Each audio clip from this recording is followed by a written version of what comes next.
How's it going? I just wanted to make a video of my Ninja 250R.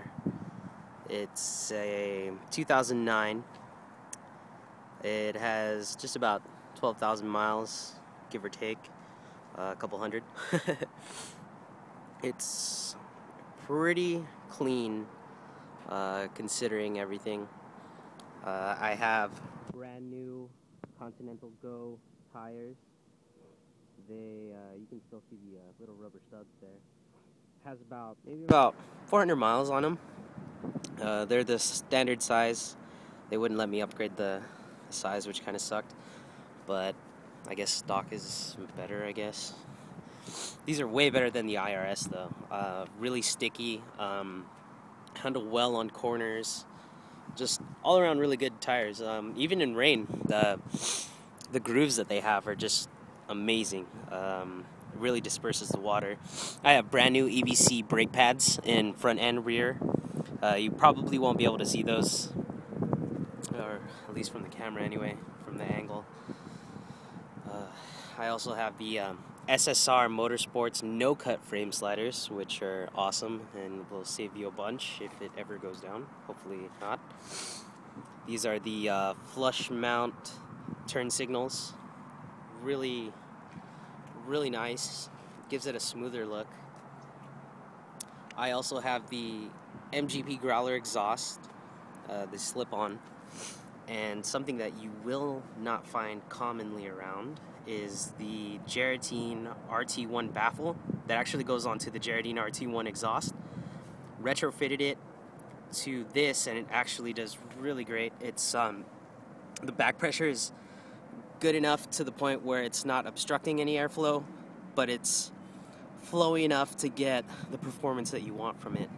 Sound-wise, way better than the original, because this one was like a really high flow, and it basically sounded like a straight pipe, which was obnoxious, like stupid obnoxious. I also changed out the brake fluid, DOT4, for both the front and rear. That was done, I want to say maybe 100 miles ago. You can probably see the new pads there. But yeah, those are it. Rear tires, you can see the rubber stubs. I also have the Hot Bodies fender eliminator kit. It does a really good job cleaning it up. It's way better than the Bee Stinger there. Excuse the little dirt stains on the way over here. It was clean, ran into a puddle. Kind of got a little mad, but that's cool. I also have the carbon fiber look Pro Grip tank pad. Really good. Keep it from scratching. Holds you like that. I have the CNC billet shorty fully adjustable or 6-way adjustable levers for the clutch and the front brake. I have blue LED gauges. You will not be able to see them in this just because the sun is out. Let me throw on. Let me just turn it so you can hear it. Also have the 6K HIDs, nice and bright. Look green here, but they're actually more of a blue, like a light bluish almost. But it's a really clean bike. Let me turn on the turn signals so you can see what those flush mounts look like. You can definitely see it. Really clean. Everything works fine. No problems at all. Well maintained. It is my daily commuter, so I have to keep it on optimal condition. Even though I don't really drive that far, it's probably like 50 miles to and from. Really good.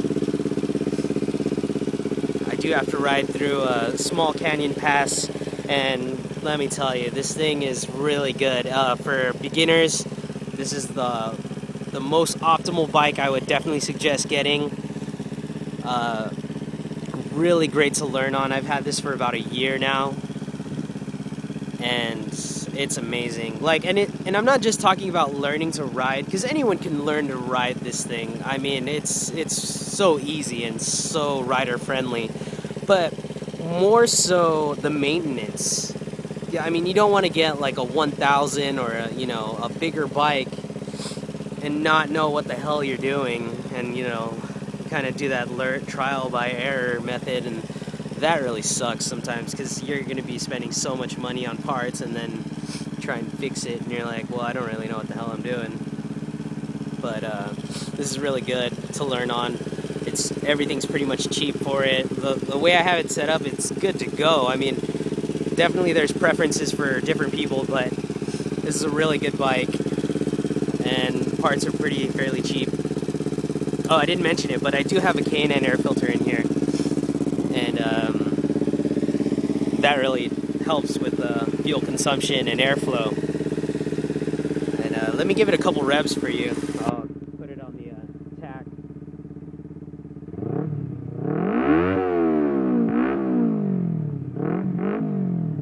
Yeah. So it's not obnoxious loud, but it's definitely loud enough to be heard. You won't have any complaints, especially if you're riding in the state of California. I'm pretty sure it's right under the decimal level, so you don't have to worry about cops getting on you. Unless, of course, you take off the baffle, then that's a whole different story, but I never really see them pull over Harley guys or cruiser guys with those straight pipes on there. But this is definitely a great bike.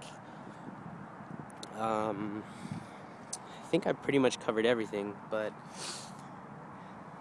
it's